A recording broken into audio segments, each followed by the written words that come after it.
अब अपने टॉपिक को आगे बढ़ाते हुए, जैसे कि तीसरा लेक्चर है यूनिट फर्स्ट का कांस्टेंट मोशन का, ठीक है।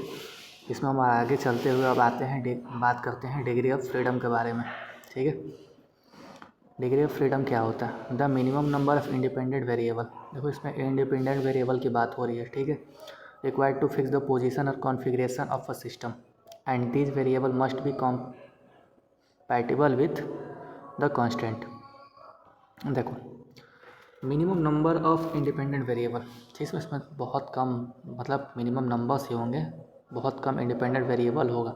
इसमें उतने बहुत कम की हो सकता होगी जिससे कि हमें पता चल सके। क्या पता करना है इसमें?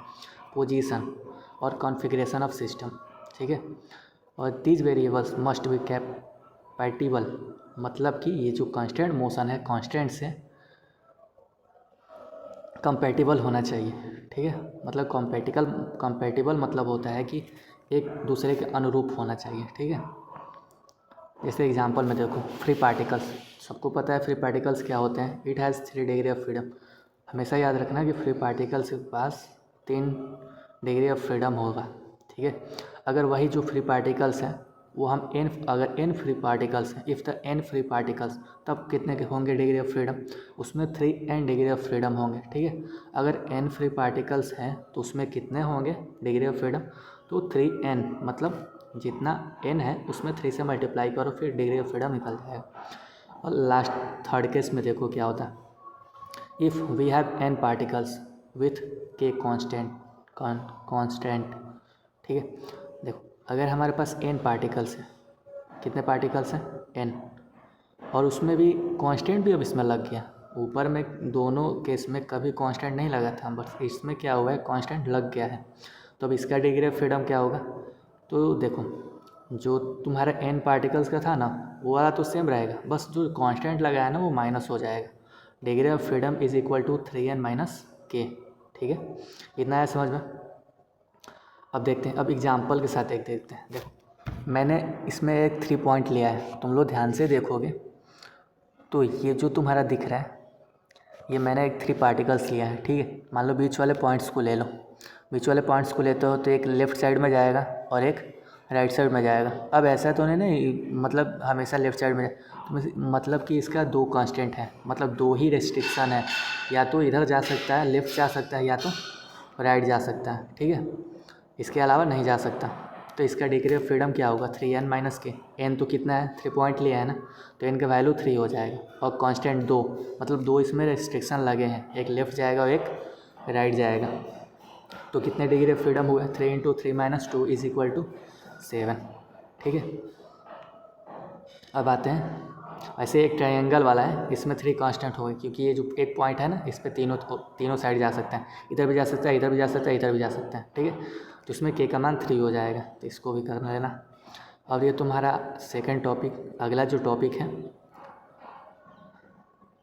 कॉन्फ़िगरेशनल स्पेस, ठीक है। अब ये क्या होता है?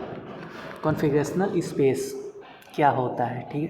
तो configurational of a system of n particle, देखो n पार्टिकल्स का बात हुआ है। Configurational of a system of n particles moving freely in a space, freely move करता है स्पेस में। अब स्पेस मतलब क्या हुआ? 3D स्पेस होगा, तभी तो XYZ प्लेन होगा, तभी तो वो फ्री स्पेस होगा ना। स्पेस उसी को बोलते हैं 3 डायमेंशनल में जो होता है। May be represented by the position of single point. देखो बोला है ना, may be represented by a position of a single point. उसका जो पोजीशन है वो सिंगल पॉइंट से ही दिखाया जाएगा। मतलब ऐसा हो सकता है कि सिंगल से ही सिर्फ दिखाया जाए इन 3n डायमेंशनल स्पेस। देखो अभी बात गया ना, बात 3n डायमेंशनल स्पेस, मतलब ये बात जो होगा ना जिसका 3n किसका डिग्री ऑफ फ्रीडम होता है? जिसका n पार्टिकल्स होते हैं, ठीक है ना। Which is called configurational space of a system. और उसी को क्या कहते हैं? कॉन्फ़िगरेशनल स्पेस ऑफ सिस्टम कहते हैं। देखो इसमें कोई भी एक पार्टिकल्स होगा जो कि फ्रीली मूव करेगा स्पेस में, ठीक है। वो एक हो सकता है कि वो जो पॉइंट हो कॉन्फ़िगरेशनल स्पेस में, वो जो पॉइंट्स हो वो सिंगल पॉइंट से डिनोट हो, ठीक ना। अब सिंगल पॉइंट से डिनोट होगा इन 3n डायमेंशनल स्पेस, जिसका डायमेंशनल स्पेस क्या होगा? 3n होगा, which is called configurational space of a system, okay. अब आगे का टॉपिक अगले लेक्चर में हम लोग कवर करेंगे, ठीक है। प्लीज़ आप लोग इस चैनल को सपोर्ट करिए और अधिक से अधिक मैं कोशिश करूँगा कि जो भी इम्पोर्टेंट्स है एग्ज़ाम के पॉइंट ऑफ व्यू से मैं उसे जल्द से जल्द करवा दूँगा, ठीक है। आप लोग एग्ज़ाम की टेंशन मत लीजिए, मैं आप लोगों को एग्ज़ाम तक पूरी हेल्प करूँगा। Okay, thank you very much.